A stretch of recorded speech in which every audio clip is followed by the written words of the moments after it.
Ya mwisho, ningezungumza maneno mengi, lakini kwa sababu ya wakati, kuna jambo ambalo mimi siwezi kutoka hapa bila kulizungumzia. Nilikuwa cabinet for 10 years na mheshimiwa rais wetu huyu William Ruto akiwa deputy president, tuliketi pale na yeye kwa cabinet. Haiwezekani, unajua wakati tunaambia watu hawana akili, mimi zingine nashangaa, unasikia kucheka kwa sababu ulikuwa wapi wakati Uhuru alishindwa kazi? Sababu unasema Uhuru hakufaulu kuleta elimu, hakufaulu kuleta sijui nini, hakufaulu. Ulikuwa wapi wakati huo? Na kama uliona hii ni serikali ambayo haifaulu kuleta kitu, mbona ulikaa miaka 10? Mbona hukutoka? Sababu nchi, we know principal cabinet members who have served. Kenneth Matiba aliposhindana na mheshimiwa Rais Moi aliondoka. Martha Karua aliondoka. Simeon Nyachae aliondoka. Mbona wewe hukuondoka? Hivi ya morally principled, useme sasa hii serikali inaenda kuanguka, hii haifaulu kufanya kitu. Namba 2, Mheshimiwa Rais, heshima unajipea wewe mwenyewe, the way you carry yourself. Kwa sababu wakati unafungua mradi wa Thiba Dam pale Kirinyaga, imefanywa na serikali ya Jubilee na Uhuru Kenyatta, unasema mpango wetu ulikuwa sasa tufunge story ya rainfed agriculture, tufanye hii dam. Unachukua credit. Ukifungua Police Leadership Academy ambayo ilijengwa na mheshimiwa Uhuru Kenyatta na wewe na serikali ya Jubilee, unasema mipango yetu ilikuwa to train police iwe namna hii.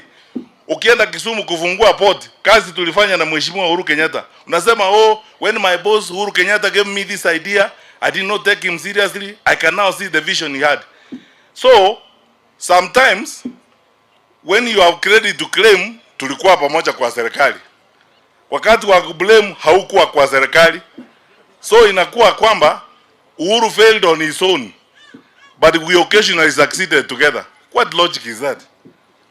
Sasa hiyo ndio akili. Hiyo ndio akili kubwa. Unasema hiyo ndio akili sasa. Let us be serious. Na mimi nataka kuomba hivi. Ofisi ya rais Kenya hii tangu independence, tunamuita rais wa nchi baba wa taifa, kwa sababu kuna matamshi ambayo hayawezi kutoka kwa mdomo wako ukiwa kiongozi wa nchi yetu. And that is the demand of that office. It's a high office. Our commander in chief of the Kenya Defence Forces, you're commanding our men and women in uniform. The pride and dignity of our people is carried by you. Kuna majina uwezi kutumia ukiwa katika hiyo ofisi. Na tena kama shida iko, I can tell desperation imeingia, shida imeingia, sasa tunaanza kuongea kama Tower of Babel kwa serikali. Mimi na advise tu unsolicited.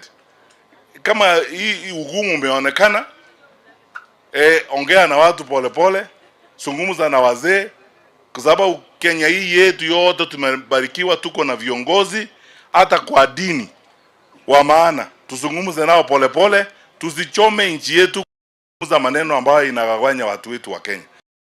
Mheshimiwa Rais, the only reason why sisi hatukutukani, like me when people ask me all the time, mbona wewe utukani?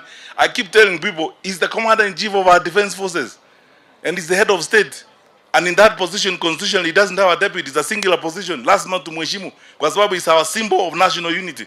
Lakini sasa ukiwa kwa hiyo ofisi, ni vizuri nawe ujipeleke kwa namna ambayo hiyo heshima ya hiyo ofisi itastahili wewe.